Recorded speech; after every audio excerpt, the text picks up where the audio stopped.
The federal government has laid out its plan to phase out the sale of gas vehicles in Canada. The Minister of Environment and Climate Change announcing today all new vehicles must be electric by 2035. The policy raising questions about affordability and infrastructure.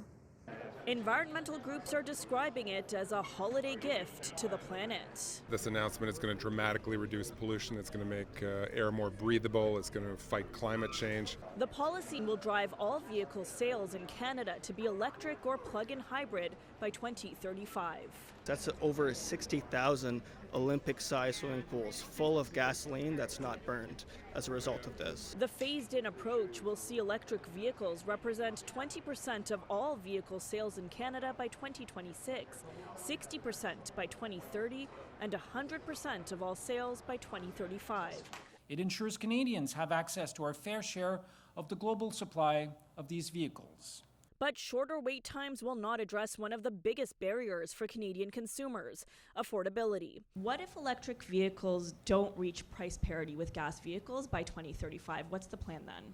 It's about the purchase of the cost, but it's also about the operating cost of owning a vehicle. Clean Energy Canada has estimated the average electric vehicle consumer would save $30,000 over a 10-year ownership period, and sometimes even sooner. When we looked at all the different electric vehicle models, even the ones that were higher in sticker price, we were seeing that they were able to break even with their gasoline-powered vehicles in 1 year or under. Canadians purchase vehicles on the basis of what they can afford on a monthly basis, not necessarily on what the long-term savings will be over the total cost of ownership. The other major concern is infrastructure. Look, this infrastructure needs to be built out ahead of time to give consumers the confidence that I can purchase a vehicle and have no problem charging it when I need to do so.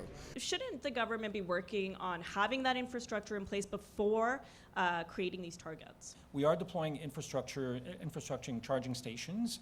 Already 25,000 have been installed. We'll get to about 85,000 by 2029. So it is happening. The government also noting 80% of people will install charging stations in their own homes. For City News, I'm Tina Yazdani.